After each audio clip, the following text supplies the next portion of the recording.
Why do humans like to drink alcohol? It's always been quite mysterious how ethanol managed to make its way into the human diet. After all, it doesn't provide energy, nor is it an essential nutrient for survival. Consuming too much can cause the cerebral cortex to shut down, leaving you confused, and it makes the hypothalamus release less antidiuretic hormone, which leads to increased urination. This is what people mean when they say the left brain attacks the right brain, the bladder takes over thinking, urination dominates, and the limbs start to lash out. At the same time, alcohol also stimulates the release of dopamine and endorphins, bringing pleasure to the body, which is why quitting drinking is just as hard as quitting other addictions. However, this substance, which is of little use to the body, has played a crucial role in human evolutionary history. The ability to metabolize ethanol was actually an essential survival skill for ancient apes. Back then, humans had not yet evolved into the formidable upright apes we are today, but were instead skinny little monkeys who lived on fruit. And in nature, yeast ferments the sugars in fruit into ethanol and carbon dioxide. When ancient apes ate these rotten fruits, they inevitably ingested alcohol. So, for humans back then, not being able to handle alcohol wasn't just a matter of being childish, it could actually mean being poisoned to death by alcohol. Only those ancient apes who developed a genetic mutation to metabolize alcohol could survive well. After many generations of natural selection, individuals who couldn't metabolize alcohol were all eliminated. As a result, modern humans all possess the ability to metabolize alcohol. So, compared to animals that can't metabolize alcohol, we humans basically come with a built-in sobering up buff. However, the problem is that the alcohol concentration ancient apes consumed from eating rotten fruit was very low, only about 3%, whereas the alcohol content in the wheat, rice, and sorghum brews we drink today is more than 10 times higher than that of ancient rotten fruit. After millions of years of evolution, humans adapted to low alcohol concentrations, so our bodies can't handle high concentrations and can be damaged. When you down a drink quickly, perhaps emotionally, alcohol first touches your mouth lining. Alcohol draws moisture from your cells, so your mouth and tongue get drier as you drink. Then, it goes down your esophagus to your stomach. There's actually a flaw in the design of the human stomach. The gastric acid is extremely strong, with a pH close to 1.5, but the stomach lining, which serves as the first line of defense, is very thin, only about 0.5 to 1 millimeter thick. As a result, 80% of stomach problems are caused by damage to the stomach lining.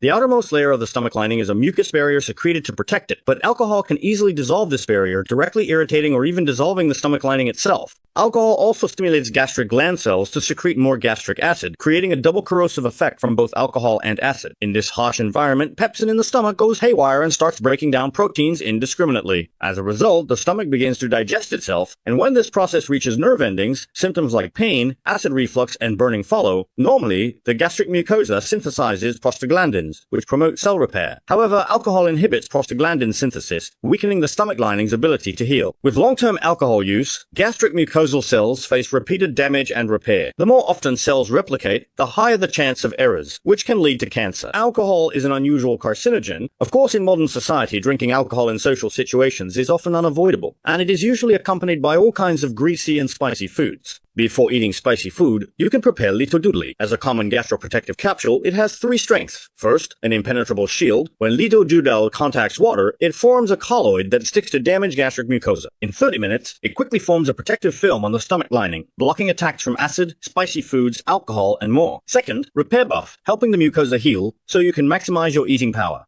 The third strength, eradication of Helicobacter pylori. Lito Doodle is the only BG included in the National Essential Medicines list, with fewer side effects. So, when you're enjoying a flavorful life, remember to take preventive measures in advance. It's much better than trying to fix things afterward. No matter how well you try to fix things afterward, your stomach will have suffered irreversible damage. Then, alcohol enters the small intestine, is absorbed, and travels through the bloodstream to the liver, where it's broken down by alcohol dehydrogenase into acetaldehyde, then by acetaldehyde dehydrogenase into acetic acid vinegar. Acetaldehyde, an intermediate product, is more toxic. Because acetaldehyde is both highly hydrophilic and lipophilic, it can easily open channels in the cell membrane and then seize the opportunity to enter the cell and damage the DNA, causing DNA fragments to break or mutate. It's like ethanol leads the charge and opens the gate, then acetaldehyde rushes in to pillage and plunder. How could any delicate cell possibly withstand that? The liver is also responsible for processing fats, but after drinking, it temporarily puts aside fat metabolism to deal with alcohol. That's because fat can be processed at any time, but if alcohol isn't handled immediately, other organs will suffer as well.